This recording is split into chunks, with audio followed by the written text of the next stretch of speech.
What is up, everybody? Welcome to the Relentless Pursuit podcast. Today, we are going to be going over foods to eat to support your hormones. Welcome to the Relentless Pursuit podcast. I'm your host, Rachel Vassar, an online strength and functional nutrition coach, helping high-achieving women optimize their metabolism to get strong, lean, and healthy while healing their gut, hormones, and mindset. In these short episodes, you'll learn how to build a relentless mindset, fuel your body properly, train smart, optimize your lifestyle, and create a sustainable routine to heal your body and see incredible results that last. Whether you're new to the gym, need to heal your body from weight loss resistance, or just want to level up your routine, I'm your girl. So grab a cup of coffee and get cozy. Let's dive in.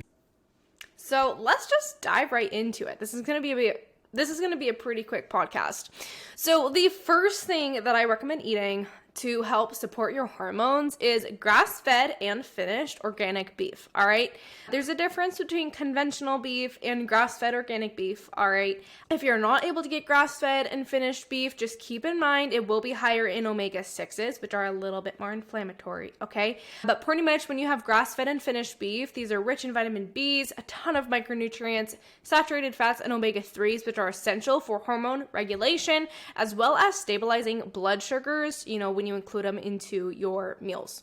The second food is wild-caught fatty fish. The reason that I say wild-caught is because, again, farmed fish are typically higher in omega-6s, which are inflammatory, but wild-caught fatty fishes are rich in omega-3 fatty acids, which reduce inflammation and support the production of hormones as well. The third food that I recommend including is avocados. These contain healthy fats that also support hormone production, lower inflammation, and brain or cognitive function as well. Broccoli is a cruciferous vegetable that specifically helps balance estrogen levels. Chia seeds is another food that I recommend adding in, along with other seeds, but I'm just using chia seeds as an example. But this one is rich in nutrients, which helps support hormone balance. I also recommend adding in green or dark leafy greens, okay? So these contain various vitamins and minerals, which again are really important for hormonal regulation. This can be like kale and spinach, which are the main examples that many people eat. Berries is another one that I highly recommend. Berries are rich in antioxidants that help combat oxidative stress to improve the function of our cells and therefore the balance of our hormones. Turmeric is the last food that we are talking about today. Turmeric contains curcumin, which has anti-inflammatory properties, and it also helps regulate the endocrine system. It improves insulin sensitivity, supports thyroid function, and combats oxidative stress.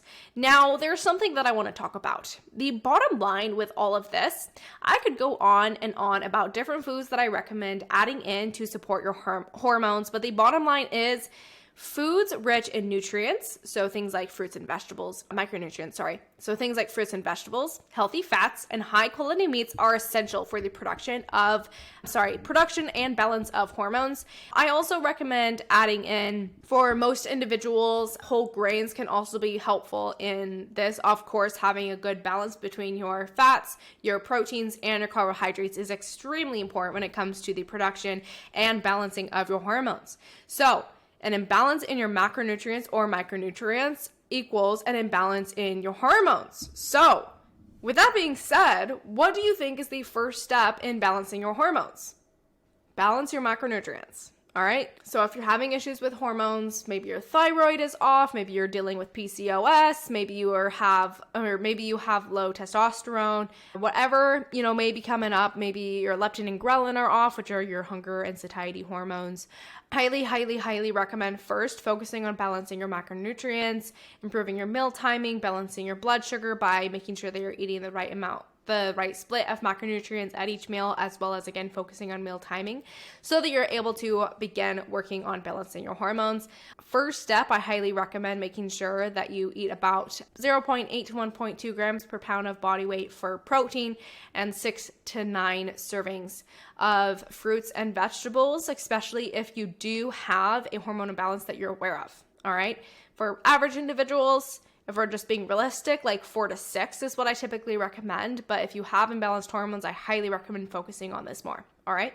So if your hormones are going crazy and you need some support, I can help you heal your gut and balance your hormones. DM me Balance to learn more about my one-on-one coaching today. And we can chat to learn more about your goals, what you need, and if we're the right fit to work together. Talk soon. Thanks for listening to another episode of the Relentless Pursuit podcast. If you enjoyed this episode, be sure to follow for more. If you have a question, feel free to shoot me a DM on my Instagram at Rachel's Fitness LLC with 2 A's. Until next time, be relentless.